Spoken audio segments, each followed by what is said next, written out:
Yon mga friend, good morning, good afternoon, good evening sa lahat ng nanonood ng video na ito. And sa ngayon, nandito ako sa lugar na di ka magugutom. Hi!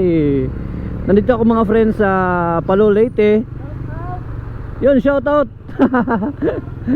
Shoutout kay Panitirex, ang pinakamamaw ng RRC. So yun mga friend, mabalik tayo. Ang gagawin natin ngayon ay ipapakita ko sa inyo ang mga offices dito sa Palo, Leyte. And bakit nga ba tinawag na government center ang lugar na ito, okay? Pero syempre, intro muna tayo.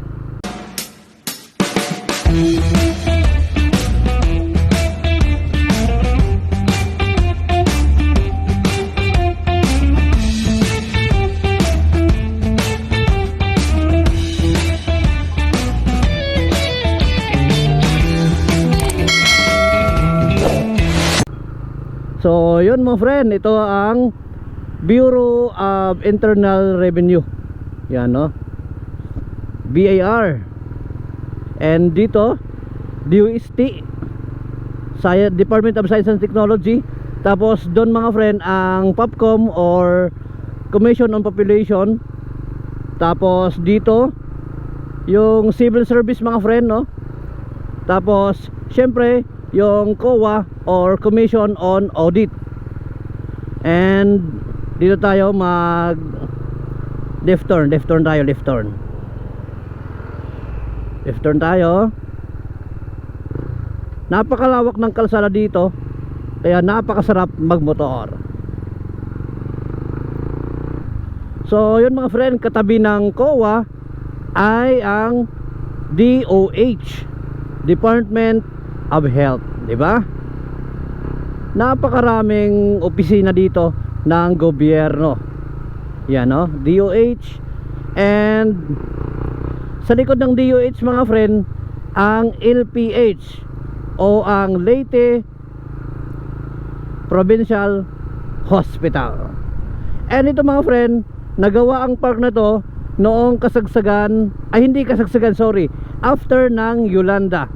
Gawa yan ng mga taga Korea. Yan, dito sila na nirahan. And dito left turn tayo. Makikita nyo naman mga friend, LTO o mas kilala na Land Transportation Office. And ito mga friend ay region sa DepEd region yan.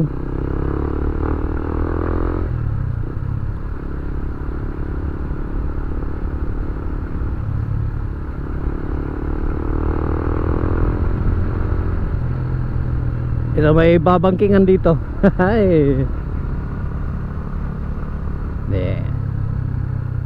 Yan mga friend no, mga namatay yan nung Yolanda. Diyan sila nilibing. So yun mga friend, welcome to LTO, Land Transportation Office. Yan, dito lang yan sa Barangay Kandahog, Palo. So yun, nakikita niyo naman no, nakalagay na Government Center, di ba? Kasi ang lugar na to ay kilala talaga sa pangalan na Government Center. Kasi halos lahat ng government offices ay nandito sa lugar na ito. So yun, katabi ng LT mga friend ay yun no, makikita nyo Commission on Human Rights. Yan no. Pagkatapos ito NHA o mas kilala sa National Housing Authority. Yan, di ba? And pagkatapos ng NHA mga friend ay yun, FSEO. Ano ang FSEO? FSEO ay Philippine Veterans Affairs Office. Yan no? Tapos ang katabi naman ay Veterans Federation of the Philippines. Tapos ang alam ko DSWD to. Yan ito. Ito mga friend, DSWD. And dito sa likod wala pang nakalagay. So yun mga friend, DSWD yan. And dito walang maging problema kasi napakaraming nagbebenta ng pagkain. Ayun mga friend, ito naman ang PDEA, Philippine Drug Enforcement Agency. And ang kulay orange yan mga friend, yan naman ang DPWH, di ba?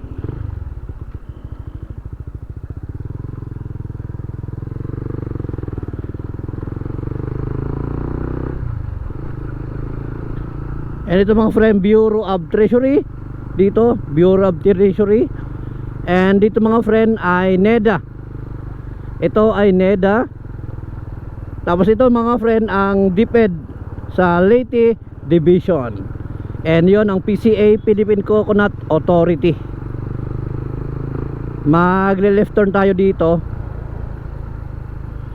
Left turn tayo. May mga ahensya ng gobyerno pa dito. By the way mga friend, ang area na to ay dito naglalaro ang mga mahihilig sa motocross.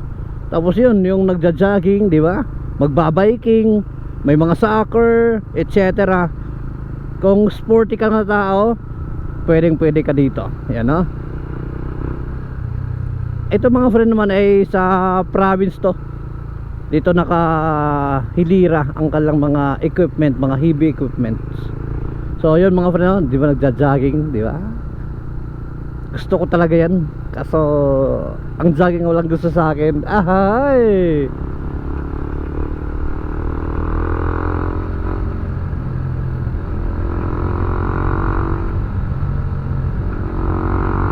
Di ba? Sarap magbike dito, sarap magmotor. And ito, civil service. Ay katabi lang doon sa may kuan. Sa may, di ba doon may civil service, bali katabi lang. Same sila. Punta tayo dito sa may bandang MacArthur Park kasi may mga ahensya ng gobyerno pa doon.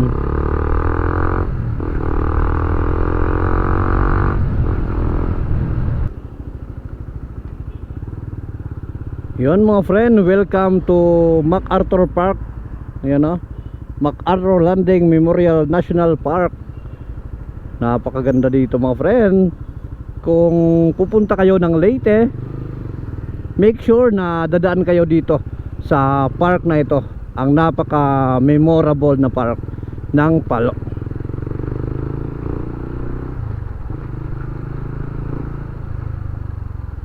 So yun mga friend, yan dito makikita nyo ang DENR. Yan, mag left turn tayo dito. Left turn tayo dito. Ito mga friend ang Mines and Geosciences Bureau, MGB kung tawagin, di ba? And ito naman ang ano ba to? DNR mga friend, Senro Palo.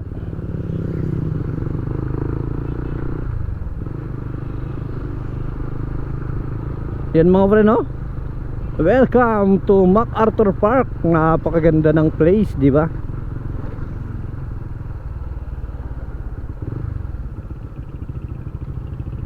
Then may mga opisina pa doon.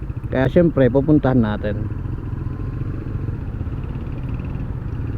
Lamang tayo sa timbang. Syempre lamang na malamang.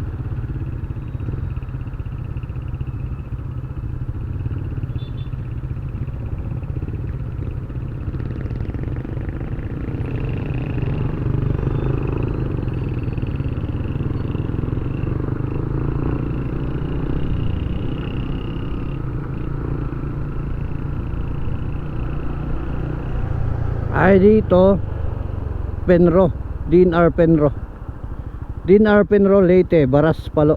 Yan mga friend. Bale doon mga friend ay Kandahog, sakop ng Kandahog. Ay dito naman ay nasasakupan na ng Baras Palo Leyte. So yun. And yan mga friend ang Oriental Hotel yan. And ito naman mga friend ang EMB, Environmental Laboratory, di ba? Yan mga friend naman ang region mga friend sa Department of Education, Department of Education Regional Office. Doon sa kabila kasi mga friend ay Leyte Division, and ito naman yung region. Okay? Bali bumalik lang tayo kasi yun papunta LTO, napunta na natin kanina. And ito naman nadaanan natin kanina. Ito dito nanirahan yung mga taga Korea. And yan makikita nyo na napakaraming truck na nakatambay kasi yan ang ginamit nila nung tumulong sila sa paglilinis, pag-aayos ng lugar dahil sa bagyong Yolanda. And ito yung park na nagawa nila. And tatambay tayo doon saglit sa napakagandang area dito sa Palo. Napakaganda ng puno, napaka-aliwalas. And doon tayo pupunta.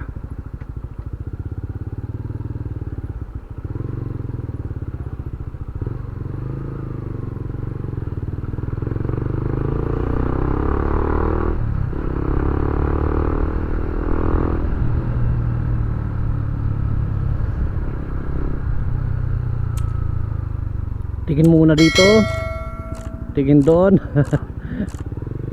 Tingin dito, tingin doon. Okay na, let's go.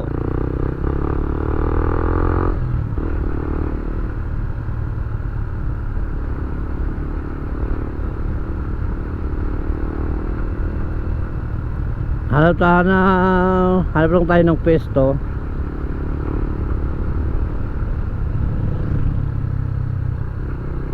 Yon, doon, okay na doon.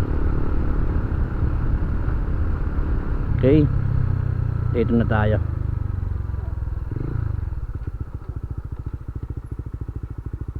Dito na lang.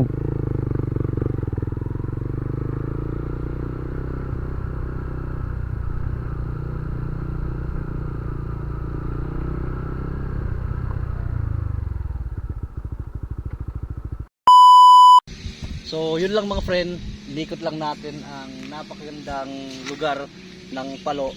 And ngayon alam nyo na kung bakit tinawag na government center, di ba? Kasi halos lahat ng ahensya ng gobyerno ay nasa lugar na ito. Mayroon LTO, yung BIR, DOST, yung POPCOM, NEDA, yung DepEd, di ba? Napakarami. And dito sa area na to mga friend ay maraming nagja-jogging, maraming nagbabike, and yung mga mahihilig sa mga yung nagtataludan ng mga motor, yung mga motocross or mga, di ba, mga basta kung ano ng mga extreme na sports ay meron dito sa Palo. So yun, kung pupunta ka ng Leyte, puntahan nyo po ang Palo Leyte dahil nandito ang MacArthur Landing Park. Okay, yun lang. God bless sa lahat and ride safe. Sa mga di pa nakasubscribe kay Friend Moto page and di pa nakafollow, back na naman po. Yun lang. Bye bye. God bless.